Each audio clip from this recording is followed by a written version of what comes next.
Était une machine à tuer terrifiante. Dès qu'un ennemi s'approchait, elle dégageait une puissance écrasante. Non seulement elle possédait une vitesse surhumaine, mais elle maîtrisait également des techniques de combat raffinées. Même le mec gravité, prétendu être le plus fort sur Terre, dans les airs et sur mer, n'était pas de taille face à elle.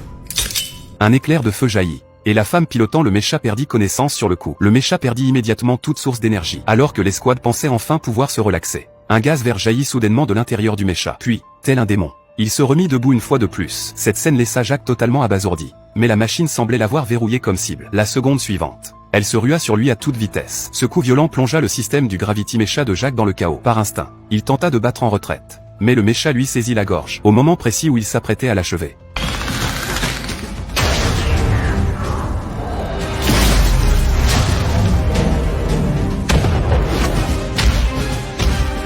Mark apparut juste à temps pour le sauver. À cet instant, le mécha se releva de nouveau. Sans la moindre hésitation, Mark chargea en avant, prenant l'initiative de l'attaque. Mais ses enchaînements de coups rapides manquèrent leur cible, et furent facilement neutralisés par l'adversaire. Dans cet instant critique, Mark activa son état de flux exclusif. Tout mouvement dans son champ de vision ralentit considérablement. Restant calme et froid, il anticipa avec précision chaque assaut, esquivant avec aisance toutes les attaques féroces du mécha. Peu importe comment le mécha en perte de contrôle attaquait, Mark esquivait chaque coup avec précision. Ses mouvements étaient agiles et chirurgicaux, comme s'il avait prédit chaque trajectoire d'attaque. Face au mécha fonçant à grande vitesse, Mark conserva son sang-froid. Il exécuta la main nuageuse du Tai Chi, évitant facilement ce coup fatal. Ensuite, Mark changea de rythme de combat. Il accumula de la force, pivota et laissa exploser sa puissance, décochant une riposte fatale d'un bras, renversant ainsi complètement le cours de la bataille. Pour contrôler un seul prisonnier, ils ont construit toute une prison au fond de l'océan. Et à l'intérieur, enfermé dans un alliage d'aluminium, se trouvait le plus terrifiant des zombies mécaniques. Même en restant à l'extérieur de la cage, on pouvait ressentir la pression effrayante qui l'entourait. On raconte que ce zombie mécanique a été créé au siècle dernier. Son corps était immortel, mais dans son esprit, un seul nom tournait en boucle, Esther. Il voulait absolument le tuer. En entendant ça, cet homme est immédiatement devenu intéressé, car sa cible était justement Esther. C'est pour cette raison qu'il a conclu un marché dangereux avec le zombie mécanique. En échange, il allait le libérer de cette cage. À peine l'accord conclu, l'homme fait décoller son blimp et se prépare à détruire cette prison sous-marine. Dès que les projectiles frappent les piliers de soutien, toute la structure, semblable à une toile d'araignée, commence à vaciller, puis se penche dangereusement dans l'océan. Ensuite, il vise une autre cellule et lance une petite bombe nucléaire. L'explosion crée une énorme fissure dans la cage, pourtant incassable. Lorsque la cage s'écrase dans les profondeurs, le zombie mécanique comprend que son heure est arrivée. Ses yeux brillent d'une lueur verte terrifiante. Il déchire la fissure à main nue. Sous le regard rempli d'espoir de l'homme, il sort lentement de sa prison. Le film est Mortal Engines, dispo sur Netflix.